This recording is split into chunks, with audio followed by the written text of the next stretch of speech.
نحمده ونصلي ونسلم علی رسولہ الکریم، اما بعد۔ 21 سفر المظفر کا درس۔ اسلامی تاریخ، حضرت طالوت اور جالوت۔ جب بنی اسرائیل کے اخلاق بگڑ گئے اور عادتیں خراب ہو گئیں تو اللہ تعالیٰ نے ان پر جالوت نامی ایک ظالم بادشاہ مسلط کر دیا۔ جالوت نے ان پر بڑا ظلم کیا اور ان کو اپنا غلام بنا لیا۔ اس وقت حضرت شموئیل علیہ السلام بنی اسرائیل کے نبی تھے۔ وہ بہت بوڑھے ہو چکے تھے۔ بنی اسرائیل نے ان سے درخواست کی کہ ہمارے لیے کوئی بادشاہ مقرر کر دیجئے۔ حضرت شموئیل علیہ السلام نے اللہ کے حکم سے طالوت کو ان کا بادشاہ مقرر کیا۔ بنی اسرائیل نے بڑی مشکل سے حضرت طالوت علیہ السلام کو اپنا بادشاہ تسلیم کیا۔ تاریخ میں ان کو بنی اسرائیل کا سب سے پہلا بادشاہ تسلیم کیا گیا ہے۔ جالوت سے ان کا مقابلہ ہوا۔ حضرت طالوت علیہ السلام کی فوج میں حضرت داؤد علیہ السلام بھی شریک تھے۔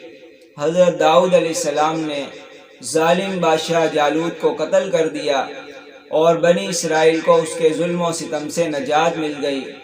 اس عظیم کام کی وجہ سے حضرت داؤد علیہ السلام کو بادشاہ بنا دیا گیا۔ اللہ تعالیٰ کی قدرت، بارش میں قدرتی نظام۔ اللہ تعالیٰ بادلوں کے ذریعے اتنی بلندی سے بارش برساتے ہیں کہ اگر وہ اپنی رفتار سے زمین پر گرتی تو زمین پر بڑے بڑے گڑھے ہو جاتے اور تمام جاندار حیوانات، پیڑ پودے، کھیتی باڑی سب فنا ہو جاتے۔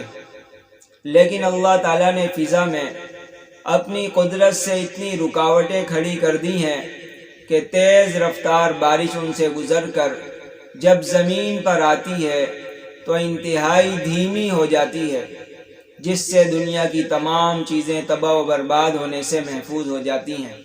بے شک یہ اللہ کا قدرتی نظام ہے جو بارش کو اتنے اچھے انداز میں برساتا ہے۔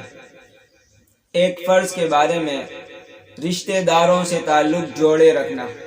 قرآن پاک میں اللہ تعالیٰ کا ارشاد ہے، جو لوگ اللہ کے عہد کو توڑ دیتے ہیں اس کے مضبوط کر لینے کے بعد اور ان تعلقات کو توڑتے ہیں جن کے جوڑنے کا اللہ تعالیٰ نے حکم دیا ہے اور زمین میں فساد مچاتے ہیں، یہی لوگ نقصان اٹھانے والے ہیں۔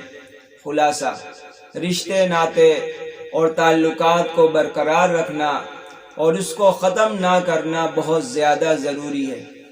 ایک سنت کے بارے میں سونے سے پہلے وضو کرنا۔ حضرت عائشہ رضی اللہ تعالیٰ عنہ بیان کرتی ہیں کہ رسول اللہ صلی اللہ علیہ وسلم جب سونے کا ارادہ کرتے تو نماز کی طرح وضو فرماتے۔ ایک اہم عمل کی فضیلت، پریشان حال کی مدد کرنا۔ رسول اللہ صلی اللہ علیہ وسلم نے فرمایا، جو شخص کسی پریشان حال آدمی کی مدد کرے، اللہ تعالیٰ اس کے لیے 73 مغفرت لکھ دیں گے، جن میں ایک مغفرت تو اس کے تمام کاموں کی اصلاح کے لیے کافی ہے اور 72 مغفرت سے قیامت کے دن اس کے درجات بلند ہو جائیں گے۔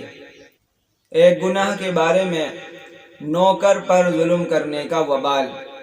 رسول اللہ صلی اللہ علیہ وسلم نے فرمایا، جو کوئی اپنے نوکر یعنی غلام کو ظلماً مارے گا، قیامت کے دن مالک سے بدلہ لیا جائے گا۔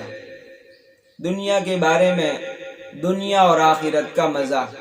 حضرت ابو مالک اشعری رضی اللہ تعالیٰ عنہ کی جب وفات کا وقت قریب آیا تو فرمایا، اے لوگو، تم دوسروں کو یہ بات پہنچا دینا کہ میں نے رسول اللہ صلی اللہ علیہ وسلم کو یہ فرماتے ہوئے سنا کہ دنیا کی مٹھاس آخرت کی کڑواہٹ ہے اور دنیا کی کڑواہٹ آخرت کی مٹھاس ہے۔ آخرت کے بارے میں اہل ایمان کا جنت میں داخلہ۔ قرآن پاک میں اللہ تعالیٰ کا ارشاد ہے، اے میرے بندو، آج نہ تم کو کوئی خوف ہوگا اور نہ تم کسی طرح غم میں ہوگے، یہ وہ بندے ہیں جو ہماری آیتوں پر ایمان لائے اور فرما بردار رہے۔ جاؤ تم اور تمہاری بیویاں خوشی خوشی جنت میں داخل ہو جاؤ۔ طب نبوی سے علاج، شراب سے علاج کی ممانعت۔ ایک شخص نے رسول اللہ صلی اللہ علیہ وسلم سے شراب کے بارے میں سوال کیا تو آپ صلی اللہ علیہ وسلم نے اس کے استعمال سے منع فرمایا۔ پھر وہ شخص کہنے لگا کہ ہم دوا کے طور پر اس کو استعمال کریں گے۔ آپ صلی اللہ علیہ وسلم نے فرمایا یہ دوا ہے ہی نہیں بلکہ یہ خود ایک بیماری ہے۔ قرآن کریم کی نصیحت۔ قرآن پاک میں اللہ تعالیٰ کا ارشاد ہے، تم میری نعمتوں پر مجھے یاد کرو، میں بھی تمہیں یاد کروں گا، اور میرے احسانات کا شکر ادا کرو اور نافرمانی مت کیا کرو۔ اللہ تعالیٰ ہم سب کو شریعت مقدسہ کے مطابق زندگی گزارنے کی توفیق نصیب فرمائے اور دوسروں تک پہنچانے کی توفیق نصیب فرمائے۔